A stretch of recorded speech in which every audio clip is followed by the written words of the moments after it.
Earlier this month, South Korea's three largest shipbuilders signed a deal with Qatar Petroleum, the world's largest producer of liquefied natural gas.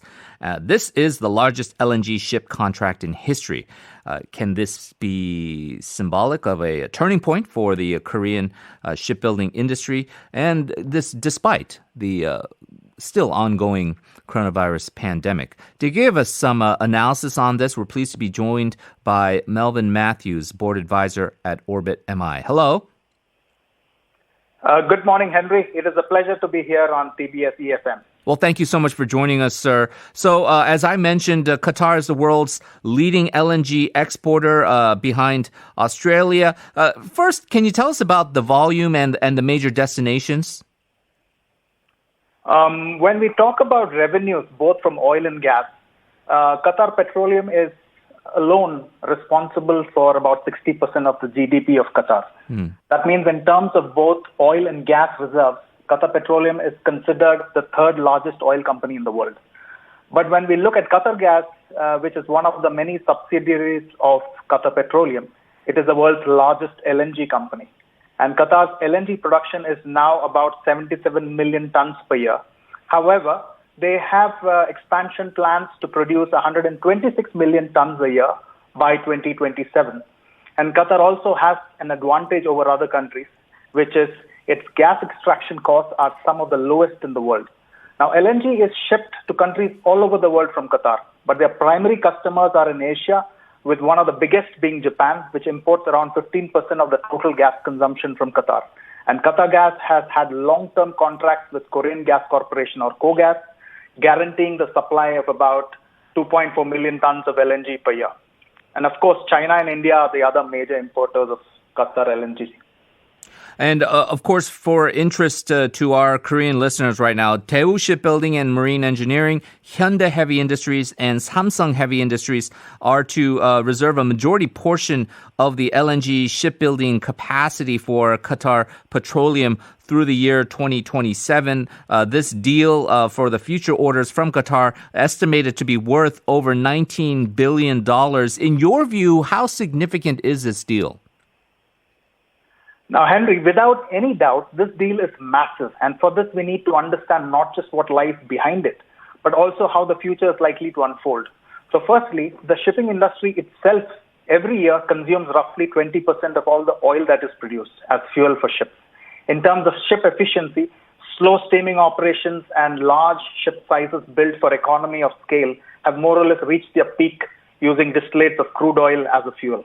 Secondly, countries like Sweden and the UK have stopped using their old coal power plants during this pandemic, which is roughly 2 years ahead of their projected schedule to stop using coal. However, rather than using crude oil-based fuels in these power plants, LNG is much better an alternative, which without much fiscal investment and significantly also helps reducing CO2 emissions. Finally, meeting future environmental targets such as the one set by IMO 2050 regulations is impossible without the existing range of oil fuels.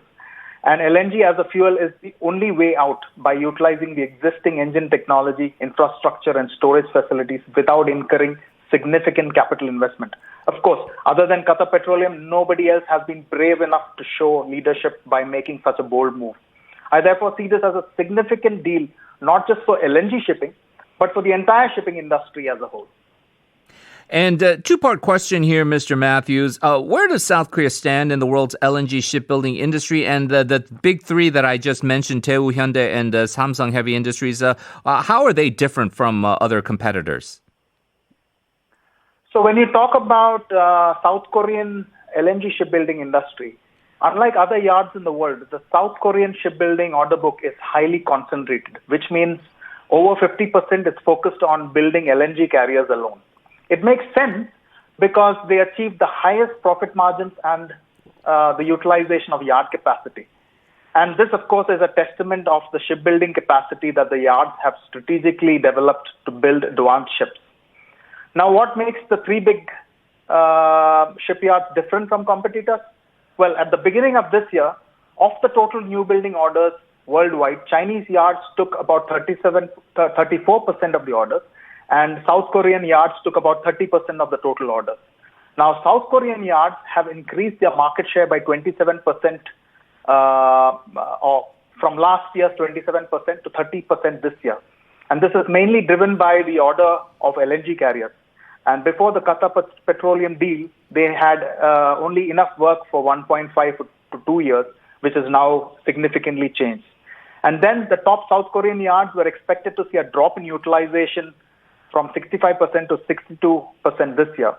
And that again has been changed by the Qatar Petroleum deal. So it's all good news, but before this deal, the outlook for the shipbuilding sector was rather gloomy due to the coronavirus pandemic. I think most people could understand that. According to global market researcher Clarkson Research Service, global new shipbuilding orders were expected to decline by 23% this year compared to a year earlier. In your view, how can shipbuilders generally manage this difficult situation? It's sad, but the shipbuilding industry is certainly facing another difficult year in general.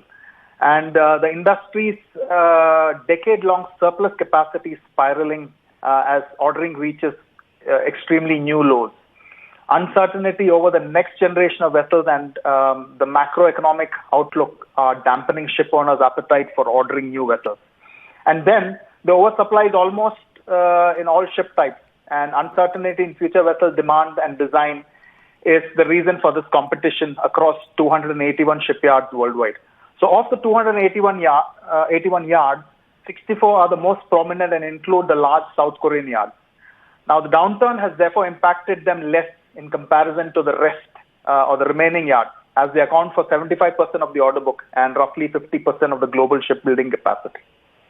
As you pointed out, Qatar seems to be moving full steam ahead with their expansion. Do you think this deal could become a turning point for the better for the overall shipbuilding industry?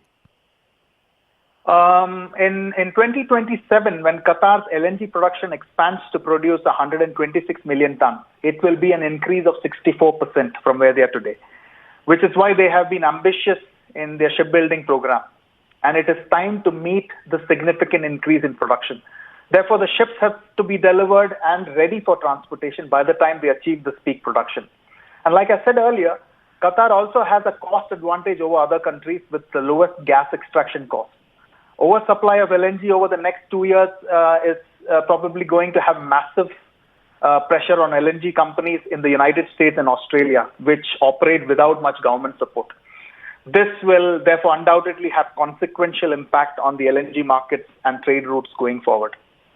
We only have time for our final question here, Mr. Matthews. COVID-19 has kind of amplified uncertainty in the markets, concerns about further waves in autumn and winter, short of a vaccine. Do you have any advice for Korean shipbuilders to survive during the pandemic? Sure. COVID-19 was certainly brought a lot of tragedy to the world, with sickness and death for many people across the globe. And it has also had a massive impact on many industries and businesses like hotels, airlines, tourism, retail shops, etc. And it is but natural that it will have a knock-on effect on other industries, including shipping and shipbuilding. Now, our current situation is also viewed as a time of fantastic opportunity by those who are brave enough to identify and pursue it. And while most shipyards in China and Europe have almost completely been shut down due to the social distancing and lockdowns, the Korean shipyards must continue showing their leadership in how they have been efficient and effective in dealing with the pandemic so far.